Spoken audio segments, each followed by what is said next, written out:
Hola, muy buenas tardes. Hoy nos hemos trasladado hasta el rectorado de la Universidad de Burgos para charlar con Juan José Laborda. Recuerden que es profesor de Historia, doctor honoris causa precisamente por esta universidad, licenciado en Historia en la Universidad de Valladolid, en Periodismo por la de Navarra, es colaborador habitual de nuestro queridísimo Diario de Burgos, pero seguramente muchos de ustedes le conozcan más por su faceta política y su dilatada trayectoria. Ya saben que fue representante y estuvo en el Senado por la provincia de Burgos por el PSOE desde el año 97, si no recuerdo mal, o 94, ahora lo voy a decir, desde el 77 hasta 2004, y también fue portavoz de los socialistas durante dos periodos diferenciados de 8 años. Juan José Laborda, muchísimas gracias por dedicarnos este tiempo. De todas estas facetas, la de docente, periodista, historiador, político, ¿cuál es la que más le ha llenado?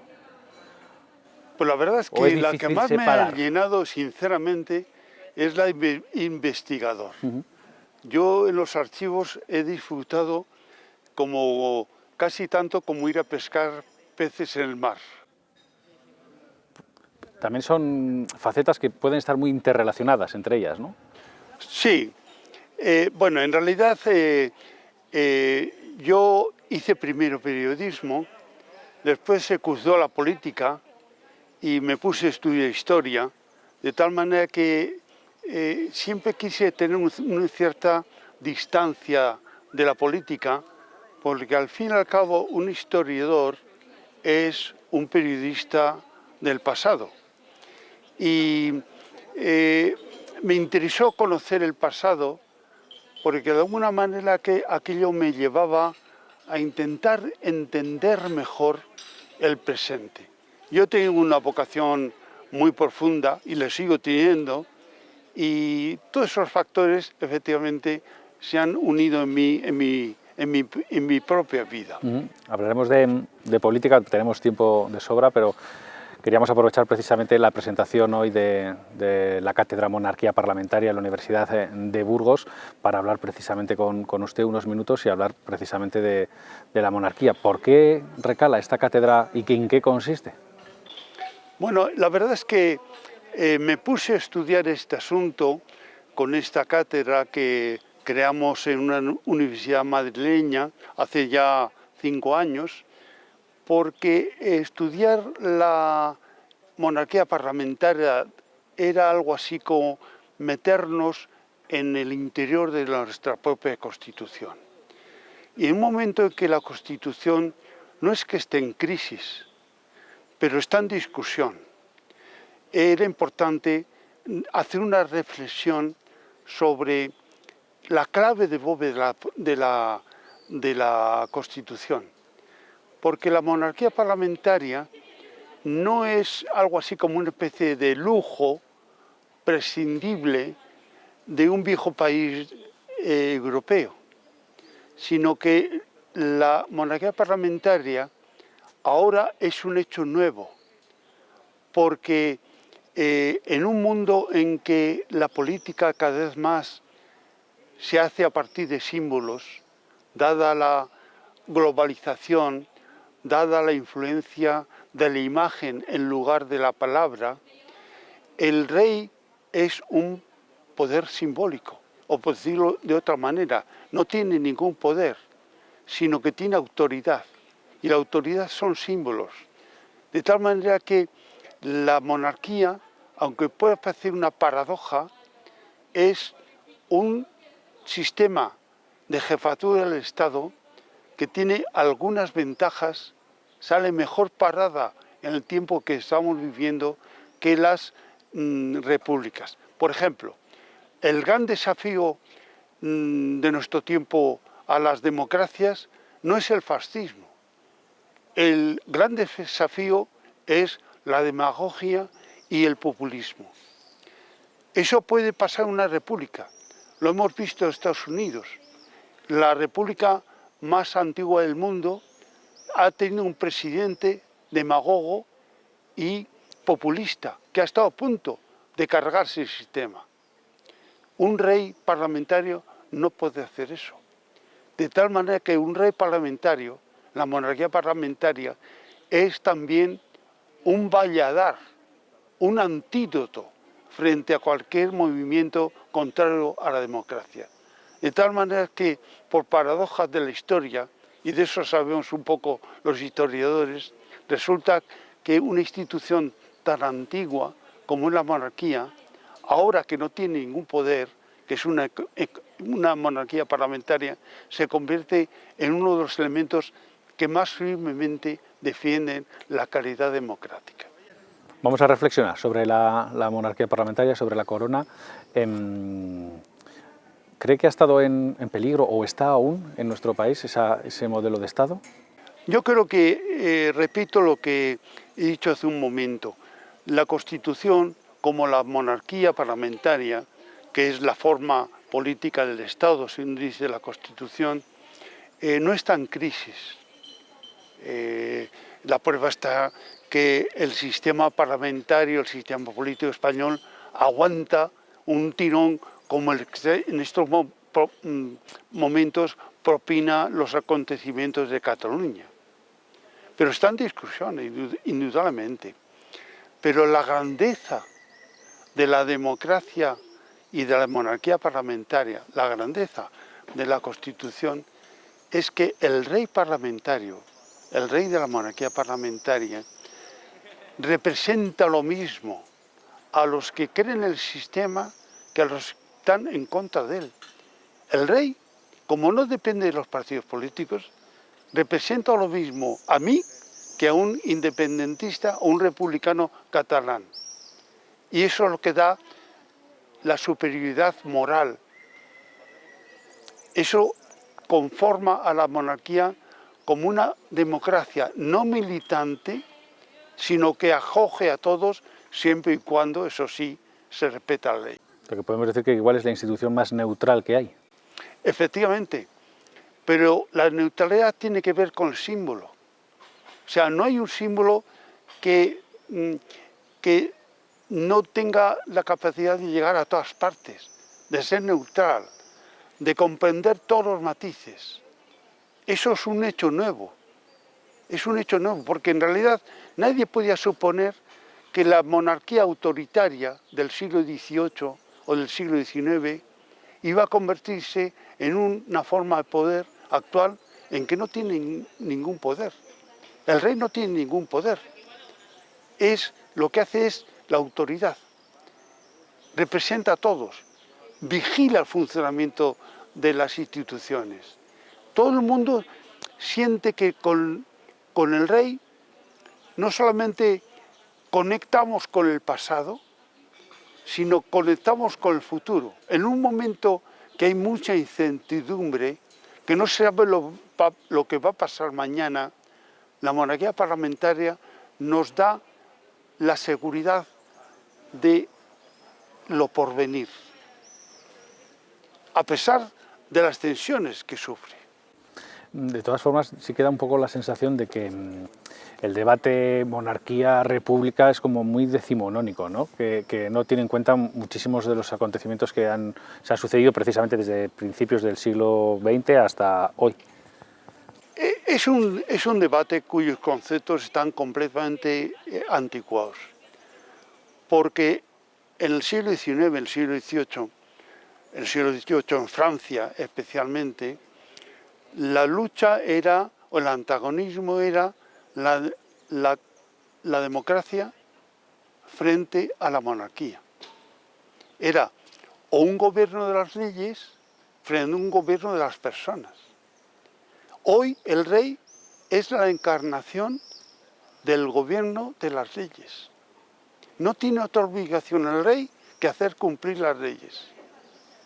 No está sometido a ninguna decisión. Y además, en un momento que el sistema de partidos políticos se nota que está averiado, ese sí que está averiado y viene del pasado, lo que supone el rey es vislumbrar el futuro. Una democracia con partidos, pero abierta a las nuevas innovaciones, abierta lógicamente a que la democracia tenga más de cooperativo que de enfrentamiento. Hablaba del sistema político de los partidos. Sí que es cierto que el debate sobre la corona parece que se ha reavivado en el momento en el que el bipartidismo ha perdido fuerza, ¿no? Ha dejado de ser hegemónico. Sí, pero realmente el debate sobre el sistema político y de partidos políticos a veces se ha teñido por responsabilidad directa de partidos que se han declarado contrarios a la monarquía, ¿no? Y bueno, pues eso ha generado un debate en muchos aspectos saludable. O sea, porque la monarquía está sujeta a la crítica. O sea, no es una institución fuera de la democracia. Está sometida a la crítica. Pero según pasa el tiempo, nos damos cuenta... Entre la crítica y el acoso y derribo hay diferencia. Sí, pero incluso los que proponen el derrocamiento de la monarquía, hay una superioridad muy grande. Porque en nuestro tiempo la violencia ya no moviliza. Hace 50 o 80 años la violencia movilizaba a la política. Había partidos violentos, partidos revolucionarios. Ahora la violencia es repudiada por todos. Entonces, los que se saltan la ley intentan legitimar en nombre de la democracia. Pero es que la democracia sin leyes, de nuevo, es una falsa democracia. Es volver al gobierno de los hombres. De tal manera que si tenemos un poco de paciencia, de perspectiva histórica, nos daremos cuenta que la superioridad de la democracia está precisamente en el respeto a la ley y que el rey parlamentario es la garantía de que eso se sigue produciendo día a día. Me gusta mucho ese término que usted utiliza para referirse a su pensamiento como monárquico de la Constitución. Sí. Bueno, hay un elemento que quizás sea un poco confesional, ¿no? Yo provengo de una familia, dos Juan José Labordas, mi abuelo y mi padre, que perdieron la guerra, no eran socialistas, eran más bien republicanos de centro, de hazaña quizás. Mi padre sobre todo era más bien un católico, pero muy comprometido con los valores liberales, y por lo tanto puede decirse que mi vida y mis convicciones originariamente eran republicanas. Cuando me eligieron a mí senador por Burgos en 1977, yo llegué y cuando el rey abrió la sesión, yo no aplaudí. Pero cuando se aprobó la Constitución, yo asumí plenamente una cosa que dijo Felipe González en aquel momento. Nosotros estamos con la Constitución, desde la primera letra hasta la última. Por lo tanto, en ese momento me di cuenta que me había convertido en un monárquico de la Constitución. Es decir, no un monárquico del Juan Carlos, que mucha gente decía, no, soy monárquico de Juan Carlos. No, yo era monárquico de la Constitución, porque creo en las instituciones.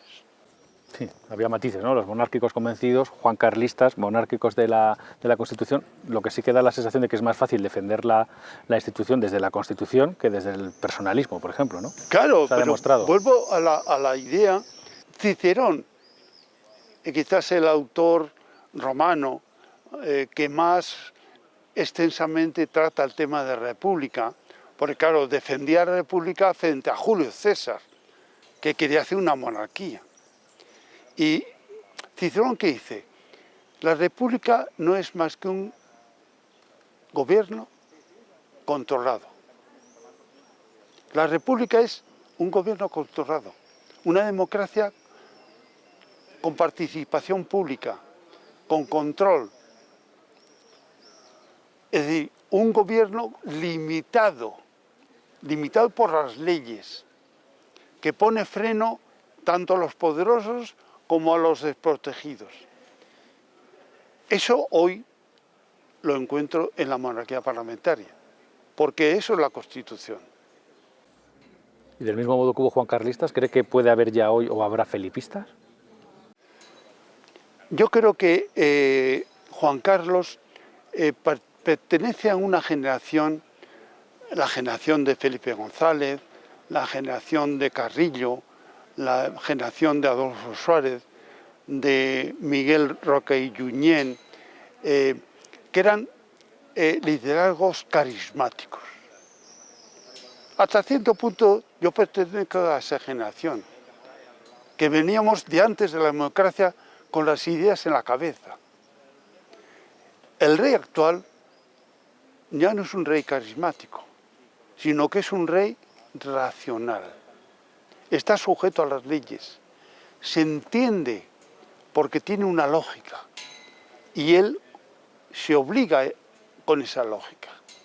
Por lo tanto, es una cosa distinta. Y eso es algo en lo que yo quiero profundizar en esta cátedra. Sí queda la sensación de que es un rey muy profesional, podríamos decirlo. Sí, desde el punto... Yo he estado muchas veces con él. En realidad, modestísimamente, el rey actual, Felipe VI, fue alumno mío, porque yo era presidente del Senado y cuando le tocó el tema del Senado, la clase práctica se la di yo.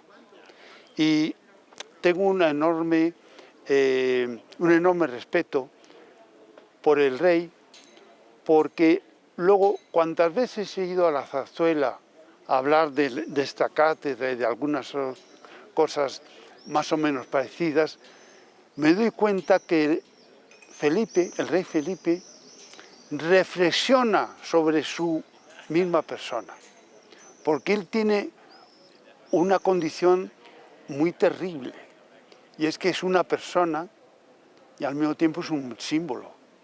Entonces, andar por el mundo sabiendo que eres una persona como otra cualquiera, con tus pasiones, con tus defectos, con tus frustraciones, y al mismo tiempo tienes que ser un símbolo, es complicadísimo. Yo lo envidio, por eso lo respeto.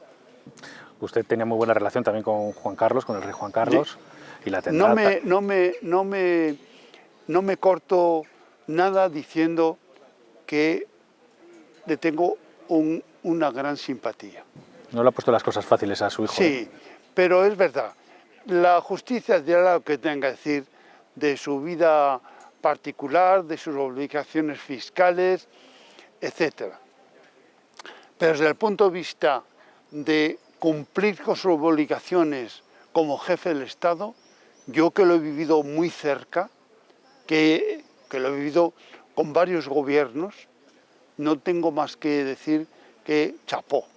El rey no es que nos salvara el 23F, es que durante todos los años que ha estado al frente de esa institución, desde el punto de vista de los derechos, desde el punto de vista del sistema político, de respeto a los representantes públicos elegidos, no tengo más que decir palabras de alabanza de él. La justicia tendrá que decir lo que tenga que decir sobre otros problemas, pero desde el punto de vista de lo que supuso para España un jefe de Estado como Juan Carlos, yo no tengo más que decir palabras de admiración. Quería hablar también un poco de política. Esa política actual de trincheras que se dice, de barricadas, de confrontación, en las que el diálogo es prácticamente imposible, es un tanto incomprensible, ¿no? Porque al final el fin de la política es precisamente todo lo contrario, ¿no? Dialogar, llegar a acuerdos por un bien común. ¿Cómo se puede solucionar esta situación? Yo creo que esto tiene que pasar. Yo creo que hay algunos indicios nuevos, por ejemplo, lo que está pasando en Estados Unidos con el presidente Biden, indica que esa confrontación sistemática, esa idea terrible de que el rival político es un enemigo, empezará a ceder. En el caso de España, yo sostengo la teoría de que los elementos que conforman el momento constituyente se convierten en constantes durante toda la historia que dura el sistema político. En Estados Unidos, unos señores que vestían calzas en el siglo XVIII inventaron aquello que en castellano se dice los poderes y contrapoderes. ¿Por qué? Porque no se fían unos de otros y llegaron a esa conclusión. Tenemos que encontrar contrapoderes en cada poder, para que no exista un poder dominante. El Congreso, el Gobierno, el Poder Judicial, checks and balances, contrapoderes. Nosotros hicimos la Constitución y nos encontramos con un problema, y es que nos llevamos distancias ideales desde el punto de vista ideológico. Pero tenemos que salir triunfantes, porque se podía caer el edificio. Entonces, aplicamos el consenso. El consenso fue una solución coyuntural para hacer la Constitución, para hacer los pactos de la Moncloa, incluso algunas otras cosas, la amnistía, por ejemplo. No sabíamos que aquello iba a condicionar la vida política del sistema hasta el día de hoy. En conclusión, nosotros necesitamos el consenso, porque solo con el consenso este sistema puede resolver sus grandes problemas. La discrepancia es muy saludable en política, pero hay una serie de cosas que son esenciales que necesitamos consenso. Si no hay consenso, no se puede resolver ninguno de los problemas.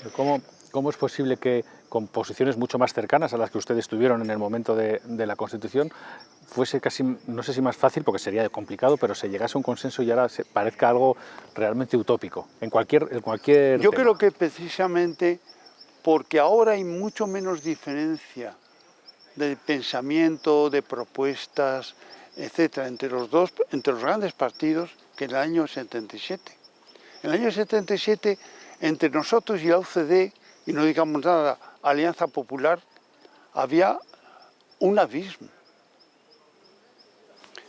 Así es.